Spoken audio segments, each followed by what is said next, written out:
अब हम लोग क्या देखेंगे, सप्लाई फंक्शंस। जो डिमांड फंक्शंस हुआ था ना, उसमें क्या था कि एक पर्टिकुलर प्रोडक्ट का डिमांड जो जो फैक्टर्स के ऊपर डिपेंड करता है, वो फैक्टर्स को लेके एक मैथमेटिकल रिलेशंस में फॉर्म करना। तो वही इस जगह पे सेम कंसेप्ट, एक पर्टिकुलर प्रोडक्ट का सप्लाई कौन सा फैक्टर के ऊपर डिपेंड करता है, वो हम लोग का हो चुका है। अब एक पर्टिकुलर प्रोडक्ट का supply, quantity supply equals to जितना भी फैक्टर्स है, वो फैक्टर्स जैसे रिएक्ट करेगा उस हिसाब से उस प्रोडक्ट का क्वांटिटी सप्लाई होगा। ठीक ना।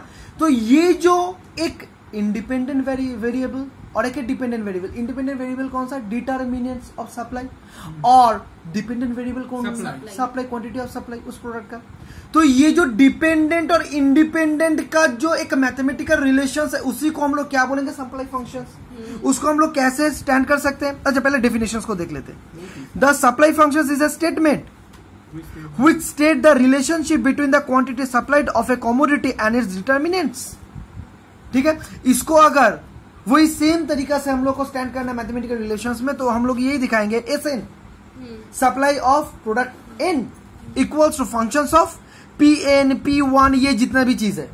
ठीक है, ये कहां से मिला, वही पीछे जो भी फैक्टर्स है उसका ये डिनोट कर रहा है, GF EI स्मॉल, ये सबसे। ठीक ना, ठीक है, समझ में आया भैया, कोई प्रॉब्लम नहीं है। अब आएगा क्या, लॉ ऑफ सप्लाई। अब ये लॉ ऑफ सप्लाई अगर समझना है, हम लोग क्या करेंगे, फिर से पीछे लॉ ऑफ डिमांड। अब ये लॉ ऑफ डिमांड का मतलब क्या था, उस प्रोडक्ट का जितना भी फैक्टर्स है, उस फैक्टर्स में सब फैक्टर्स को कंस्टेंट में लेके सिर्फ उस प्रोडक्ट को प्राइस को अगर वेरिएबल कंडीशंस में हम लोग रखेंगे, तो उस सिचुएशन में उस प्रोडक्ट का प्राइस अगर बढ़ेगा तो उस प्रोडक्ट का डिमांड घटेगा, अगर उस प्रोडक्ट का प्राइस घटेगा तो डिमांड बढ़ेगा। दैट इज इनवर्स रिलेशनशिप, जिसके कारण से डाउनवर्ड स्लोपिंग होता है कर्व।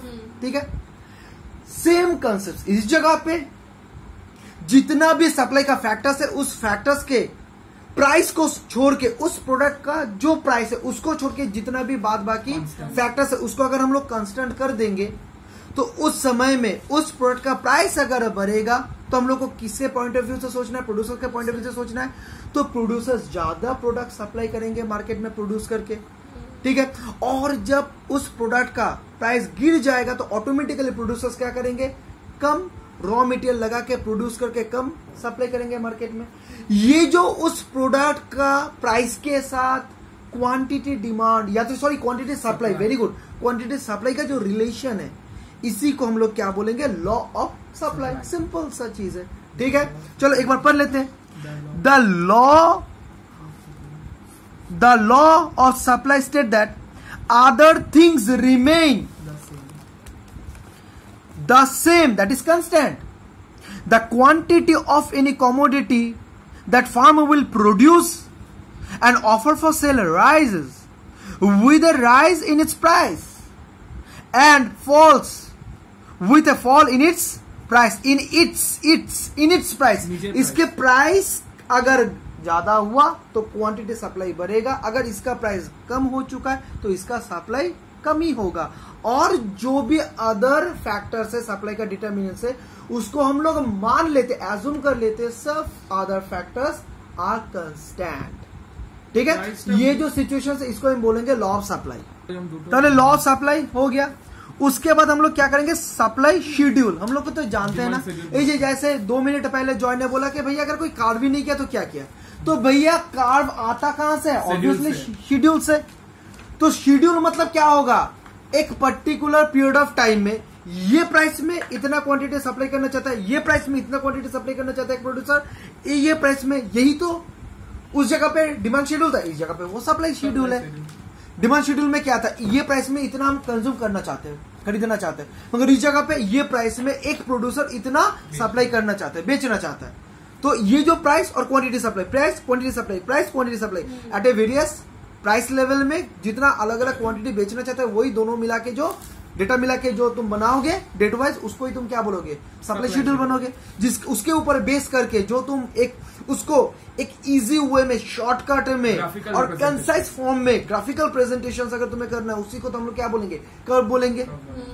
तो जो कर्व बनेगा सप्लाई शेड्यूल के ऊपर बेस करके, उसको हम क्या बोलेंगे, सप्लाई कर्व बोलेंगे। सिंपल सा चीज है, ठीक है। तो देखो ये जो सप्लाई कर्व है, एक बार इसका डेफिनेशन देख लेते हैं। A supply schedule is a tabular statement, क्योंकि टेबल फॉर्म के जैसे exactly, showing various quantity which producers are willing to produce and sell at a various alternative prices during a given period of time, ठीक है, कोई problem नहीं ना। अब automatically तुम लोग जानते हो जब भी शेड्यूल आएगा, अब दोनों जन का शेड्यूल होगा, जैसे है इंडिविजुअल और मार्केट पहले हम लोग कर चुके थे।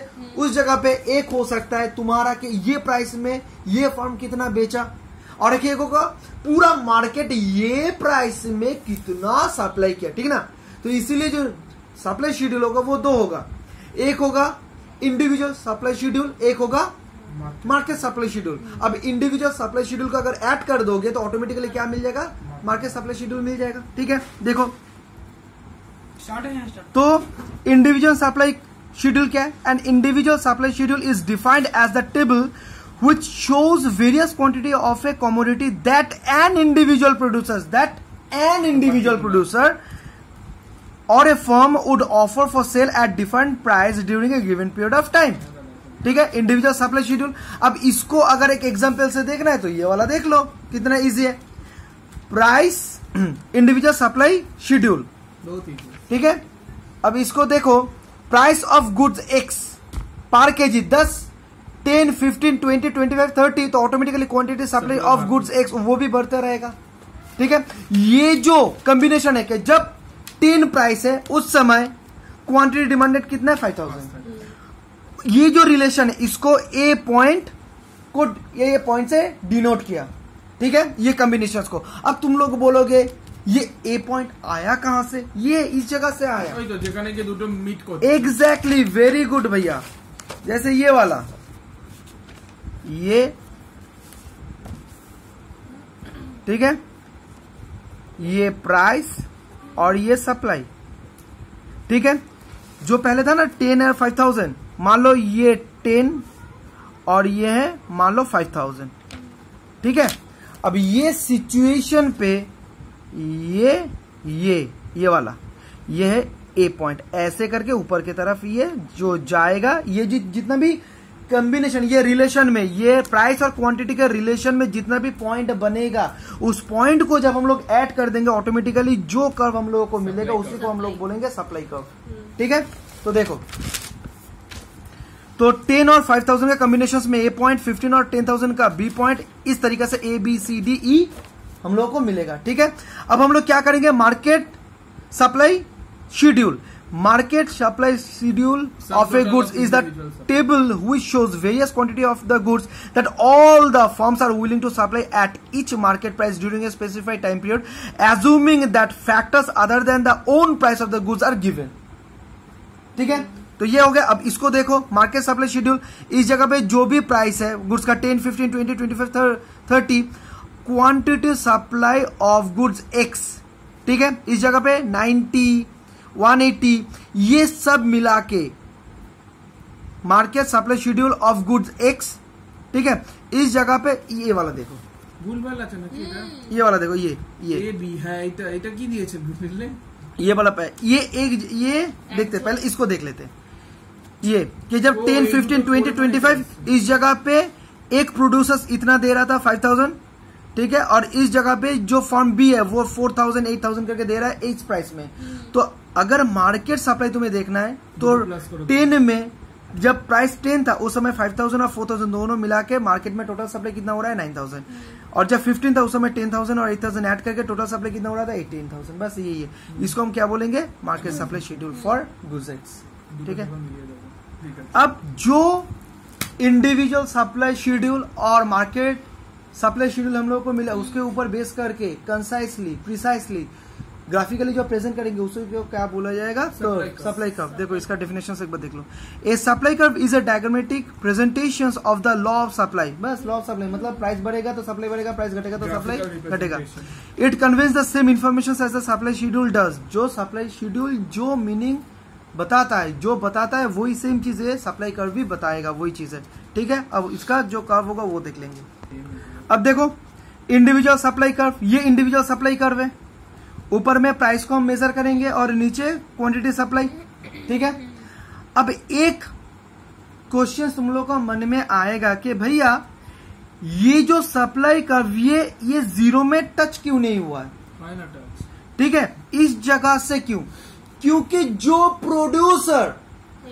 प्रोड्यूसर सप्लाई करेगा पहले तो वो ये देखेगा कि कितना प्राइस में मैं सप्लाई करूंगा, वो तो जीरो क्वांटिटी कुछ हो नहीं सकता ना। अब ये भी हो सकता है, तुम ये भी मान सकते हो, अगर तुम प्रैक्टिकली सोचोगे कुछ ऐसा आएगा कि